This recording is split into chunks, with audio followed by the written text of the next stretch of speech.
Ramai yang warga di sini Brunei. Sekarang kita hanya ada sekitar 450 ribuan warga di Brunei, rakyatnya. Ya mayoritas di sini banyaknya Muslim 80% dan 10% itu orang Tionghoa yang beragama Buddha dan juga 8% yang beragama Kristen. Jadi sudah tentu kita di negara Brunei ini kita ada satu gereja di kota ya, gereja untuk Kristen yaitu Saint Andrew, dan juga kita ada satu tokong Buddha di kota juga, satu-satunya yang ada di Brunei. Pak, mau bilang Pak sebelum saya terlupa, Bapak jangan marah ya. Bapak mukanya mirip dengan Mahathir loh. Mahathir Perdana Menteri, bekas Perdana Menteri Malaysia. Tengok gaya senyumnya, tengoknya matanya juga, waduh. Nggak apa-apa, mantap. Dan juga di sini kebanyakannya rata-rata warga di Brunei bercakap menggunakan ngobrolnya bahasa Melayu Brunei. Beda dengan bahasa standar Kuala Lumpur Malaysia, di mana tahun 57 di Brunei kita telah diberikan keistimewaan pelajaran di sekolah, yang mana kita belajar bahasa standar Kuala Lumpur Melayunya. Jadi semua papan tanda yang ada di jalan raya, di bangunan, semuanya adalah bahasa Melayu standar. Kalau saya gunakan bahasa Melayu dialek Brunei, rasanya agak-agaknya kamu nggak paham, karena beda sekali. Tahu tak apa lusir? Nggak tahu kan? Maksudnya lari. Tahu tak terdarong, terdasur? Nggak tahu kan? Terdasur maksudnya dia tergelincir. Tahu tak dia tergoreng? Bukan goreng ayam, tergoreng di sini maksudnya terjatuh. Jadi beda kan bahasa dialeknya Brunei. Jadi kalau kita gunakan, memang orang dari Kuala Lumpur, Malaysia, Singapura atau Indonesia nggak paham, karena itu adalah digunakan hanya warga di sini yang belajar daripada rumah bahasa itu. Tapi di universitas kita Brunei Darussalam ada menyediakan kursusnya ya, pelajarannya, satu course untuk belajar dialek bahasa Melayu Brunei. Ini adalah setentunya untuk mereka yang memohon untuk mendapatkan kerakyatan di Brunei. Kerana di sini paling penting semasa temu berduka harus dalam bahasa Melayu dialek Brunei. Dan juga sini memang udah maklum ya, kita di sini tidak ada banyak yang menggunakan perkhidmatan bis umum atau taksi, karena rata-ratanya di sini warga menggunakan mobil sendiri. Audi juga tahu itu. Kalau nggak ada mobil, kita jalan kaki aja pun boleh, karena negara kecil ini tidak jauh. Paling pun kita ada 4 daerah. Sekarang kita berada dalam daerah Brunei Muara. Ini cara kita menerangkan kepada wisata, kepada turis dari luar negara, gimana besarnya Brunei. Daerah Brunei Muara adalah sebesar negara Singapura. Siapa tahu Singapura gitulah daerah Brunei Muara. Dan daerah kedua kita ada daerah Tutong, itu 2 kali besar dari Singapura. Dan daerah Belait, disitulah dimana minyak dan gas telah dijumpai tahun 1929 di Brunei. Makanya daerah Belait adalah 3 kali lebih besar dari Singapura. Dan daerah yang keempat yang terpisah dari Brunei, daerah Brunei Muara, yaitu daerah Temburong. Kenapa ia terpisah? Karena ia dipisah oleh orang British, di mana daerah yang miliknya Brunei dulu, daerah Limbang, telah dituntut pada tahun 1890 oleh orang Britain. Jadi orang British telah mengambil tanpa persetujuan Sultan Brunei. Jadi kita kehilangan daerah Limbang yang telah memisahkan daerah Brunei Muara dan juga Temburong. Tetapi alhamdulillah, di mana Sultan Brunei punya uang tahun 2014 semasa pelancaran ataupun ada mesyuarat yang untuk pembangunan negara yang ke-10 tahun 2014, Sultan Brunei telah membuat 2 projek yang besar, yaitu jambatan. Jambat telah dibina, ada 2. Satu sepanjang 670 meter yang akan dilihat nanti di kota, dan satu lagi yaitu jambat yang sepanjang 30 km. Jambatannya terpanjang di Asia Tenggara, katanya orang.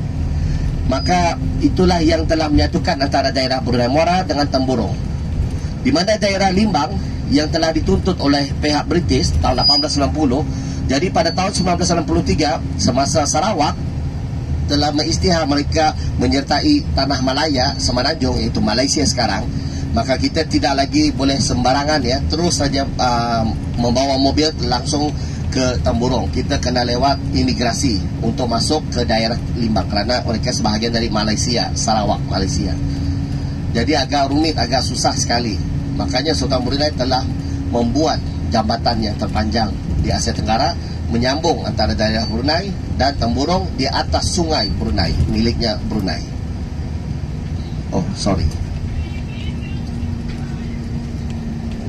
Dan juga di sini kita hidupnya aman sekali, nggak ada stres. Kerana apa? Oh ya, tengok sebelah kanan, itulah dia kantornya Sultan, ya, Perdana Menteri. Kerana sebagai seorang sultan, dia bukan saja Perdana Menteri, tapi dia memegang beberapa jawatan penting dalam kerajaan yang selebihnya. Dan sebelah kiri Auda, di samping kiri ini adalah Istana Edinburgh, di mana ia telah dibina tahun 65 semasa lawatan atau kunjungan, ya, bekas mendiang Ratu Elizabeth dan Duke of Edinburgh datang ke Brunei. Dan sengaja Brunei telah membedakan istana untuk mereka mendiami di situ semasa ada kunjungan di sini.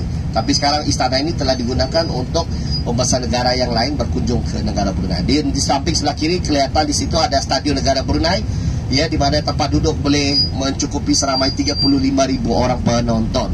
Ya, inilah dia Stadion Negara Brunei Darussalam yang dinamakan Stadion Haji Hassan Al-Bolkiah nama Sultan. Dan di sebelah kanan Auda samping ini adalah bangunan yang baru, di mana ini adalah bangunan Kementerian Hal Ehwal Luar Negeri. Dan Sultan Brunei adalah Minister Foreign Affairs, Menteri Luar Negeri. Dan kita juga akan kelihatan, ya, di sebelah kiri tengok bangunan ada tinggi di situ, ya, itulah dia Menteri Keuangan. Dan Sultan sebagai seorang Menteri Keuangan Brunei juga. Dan di mana inilah dia Menteri Keuangan yang kalau kelihatan bangunan yang tinggi di sebelah kiri, itulah dia bangunan yang tertinggi di negara Brunei, setinggi 21 lantai. Dan di sebelah kanan ada samping ini semua adalah kantor-kantornya kerajaan, ya, seperti Kementerian Hal Ehwal Agama, Menteri Komunikasi, dan juga ada kantornya Hal Ehwal, ini Hal Ehwal Agama, dan juga ada kantornya untuk imigrasi dan kantor untuk custom dan excise diraja. Nah, bila saya omong tentang custom excise diraja, di mana mereka adalah kantor yang akan memeriksa, ya, barang-barang keperluan sesiapa yang masuk ke negara ini, terutama sekali saya pasti kamu sudah diperiksa, ya, membawa sigup atau tidak. Tahu sigup? Sigup maksudnya rokok. Di sini sejak tahun 2010 Sultan Brunei telah mengisytihar negara ini bebas dari tembakau. Jadi tidak boleh menjual rokok, dilarang sama sekali. Tapi boleh membawa rokok ke Brunei dengan syarat dibayar dia punya pajak, dia punya tax. Satu batang tax rokok itu 50 sen, maksudnya 500 kurang lebih rupiah. Jadi kalau 20 batang satu kotak, dia perlu bayar $10, maksudnya 100,000 rupiah. Itu dia punya tax kena bayar. Kalau mereka tidak bayar tax, contoh daripada perbatasan atau border di darat, jadi mereka sembunyikan rokok ini, akan ada masalah. Mereka akan dituduh, ya, membawa secara haram, ya, smuggling, di mana itu adalah salah di sisi undang-undang. Jadi mereka akan dikenakan denda, ya, hukuman, kena bayar fine $300. Dan fine ini kena bayar dalam masa 7 hari. Kalau mereka tidak bayar fine dalam 7 hari, mereka akan dibawa ke rumah pengadilan dan mereka akan dipenjara. Begitulah saja dia punya cara undang-undang. Simple, dia buat yang tidak rumit, susah sekali. Ya, ada apa-apa yang gembira beritanya di sana, ketawa-ketawa di belakang, kongsi-kongsi sama saya. Ya, mungkin ada apa-apa mau Okey, di sebelah kanan ada, di samping ini ada satu bangunan yang gede lagi yang ada kubahnya warna biru, di mana inilah dia rumah parlimen. Jadi di sinilah dia mengadakan mesyuarat negara. Ya, setiap tahun bulan Maret saja akan diadakan. Dan Sultan Brunei sebagai kepala parlimen, jadi dialah yang melantik, ya, pegawai-pegawai yang bekerja di bawah rumah parlimen ini. Dan Sultan di sini tidak ada undian, ya, ataupun politik-politik di sini tidak ada. Mungkin politik rumah tangga mungkin terserah, ya, ada pribadi. Tapi kalau kerajaan tidak ada di sini. Makanya Sultan lah yang akan membuat keputusan suara untuk kebaikan negara Brunei Darussalam dan juga rakyat jelata warga di sini. Nah, kita sebentar lagi akan masuk ke kota Brunei, ya. Inilah kota yang paling kecil di antara 11 ahli negara ASEAN kita, di mana kota Brunei ini tidak besar, tidak gede, kecil aja. Dan kita memanggil kota Brunei ini Bandar Seri Begawan. Bandar saya rasa tahu, ya, kota maksudnya. Dan Seri Begawan ini adalah nama yang digunakan oleh almarhum Sultan Omar Ali, yaitu almarhum bapaknya Sultan Brunei yang sekarang, yang ke-29, di mana Sultan Omar Ali adalah yang ke-28 semasa beliau turun dari tahta, menyerahkan tahta kepada anaknya pada tahun 67. Seterus itu dia menggelar atau memanggil dirinya Seri Begawan Sultan Omar Ali. Seri Begawan ini juga bermaksud rahmat. Makanya bila kita memberitahu kepada turis dalam bahasa Inggeris, yaitu Blessing City atau Blessing Capital. Dan memang sudah kita tahu ya, tanah di Brunei ini memang aman sekali.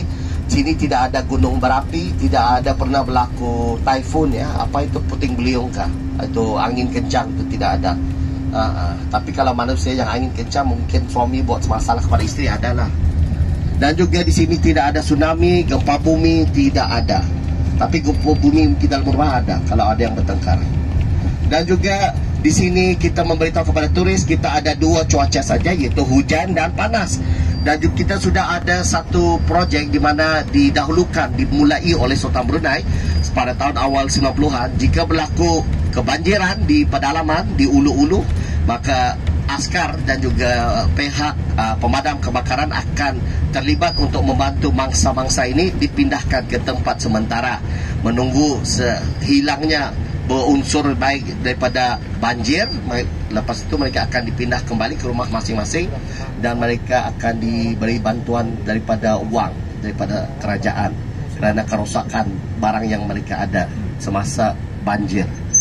Nah, kita sudah berada dalam kota Bandar Seri Begawan Brunei. Di sini inilah dia waktu malam Brunei. Bapaknya pun udah mau tidur, mulutnya sudah buka dari aku tengok. Ya, jangan tidur dulu Pak. Ini waktunya Bapak tengok ya, peluang waktu malam Brunei di sini. Di sini Brunei untuk wanita dan anak-anak muda belia selamat aman ya bila mereka keluar bersama teman-teman. Kerana apa? Sejak tahun 91 di Brunei, semasa pelancongan telah ditubuhkan oleh Sultan, dia telah mengisytihar yang Brunei ini diharamkan perjudian, alkohol, pelacuran, dan tahun 2010 dia telah memberitahu di mana dia telah mengharamkan jualan tembakau, rokok dan juga karaoke. Tahu kan karaoke? Ada tak ada yang pernah karaoke di sini? Nyanyi-nyanyi gitu guna mikrofon. Ada ya? Jangan bilang nggak ada, mustahil nggak ada itu. Mungkin malu kali nggak mau beritahu. Oke, di sini kalau nak karaoke itu hanya di rumah individu, di rumah masing-masing. Tidak boleh ada di tempat umum. Jadi sejak tahun 2010 karaoke yang ada di restoran, di shopping mall semua sudah dibersihin, tidak lagi ada. Kenapa? Aku pun tak tahu. Pernah ramai orang tanya kenapa, Pak Is? Tidak tahu saya. Kalau mau coba tanya sana ke kantor polisi. Tanya saya, tidak cocok. Saya pun tidak tahu kenapa. Cuma katanya undang-undang dia punya peraturan gitu. Ya, ibu yang rakam itu sebelah samping ibu hotel ini satu-satunya hotel franchise internasional bintang 4, Radisson. Sini nggak ada gaya macam Shangri-La, Hilton, apa-apalah. Sini tidak ada. Yang ada hotel bintang 6. Bintang 5 tidak ada. Bintang 5 itu saya lah. Bintang 6 ada. Hotelnya milik Sultan Brunei, yaitu Hotel Empire and Country Club. Ya, di mana hotel ini sudah usianya 25 tahun karena dia mulai dibuka tahun 99. Jadi gimana tuh? Waterfront. Apa ngapain itu? Itu dah kalau boleh ada waterfront ada yang saja dah. Sayang ya kalau waktu malam nggak banyak yang boleh dilihat karena terlalu gelap. Gelap cahaya duluan tidak apa-apa, jangan gelap di hati, perasaan sudah. Oke, di sini nanti kita akan membelok di hadapan, nanti ada paling hujung jalan, kita akan membelok ke sebelah kanan untuk menuju ke waterfront, di mana di situ sering kita bawa pelancong atau turis untuk mengambil waktu foto-foto ya, untuk melihat pemandangannya rumah terapung Brunei, yaitu sejarah Brunei, di mana seluruh warga yang ada sekarang ini, yang ada di atas tanah ini, semuanya berasal daripada kampung air. Tidak ada yang tinggal di atas tanah. Yang ada pun cuma mereka yang bercucuk tanam sahaja. Tapi setelah selesai waktu sore, mereka kembali ke kampung air. Tapi semasa waktu British ya, di mana tahun 1906 telah dilihat ya, orang-orang warga Brunei telah secara perlahan-lahan berpindah ke atas tanah. Ini kerana didorong atau digalakkan ya, dinasihatkan oleh Sultan Omar Ali supaya mereka mencari tanah bercucuk tanam, kerana di masa akan datang akan diperlukan tanah. Mana tanah yang tidak dituntut oleh warga, itu tanah itu akan dimiliki oleh kerajaan. Nah, kelihatan dari sini ya, samping sebelah kiri ada, itulah dia pemandangan ya, yang paling apa kata orang tu ikonik ya, Brunei Darussalam. dan juga dia punya view memang cantik. Dan kebanyakannya orang yang masih tinggal di atas air, di rumah terapung, mereka masih memerlukan ya servis water taxi, ataupun di sini panggilnya bot tambang, untuk berulang-alik ya datang ke darat, datang ke tanah, ke bandar, ke kota untuk kerja, terutama sekali waktu pagi. Dan juga di mana di sini di Brunei ini tidak semua ya yang memiliki bot, kerana kebanyakan mereka sekarang kerja di kantor kerajaan. Kenapa orang lebih memilih kerja dengan kerajaan? Kerana kelebihannya banyak di sini. Kerajaan ada memberi peruntukan ya, seperti allowance yang diperlukan oleh warga yang bekerja di sektor kerajaan. Dan di Brunei saya boleh jamin 100% di sini bebas korupsi. Itu yang kita boleh katakan. Kerana orang-orang yang korup tu mereka akan mudah didapati kesalahannya dan akan dipenjarakan, dihukum serta merta.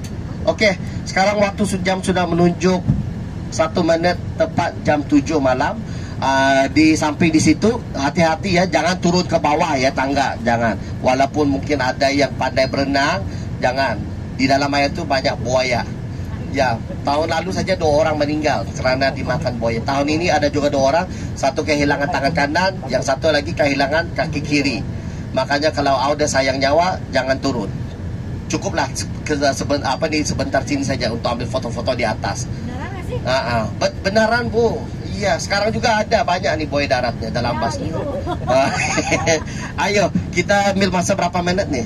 1 jam, 2 jam ambil foto?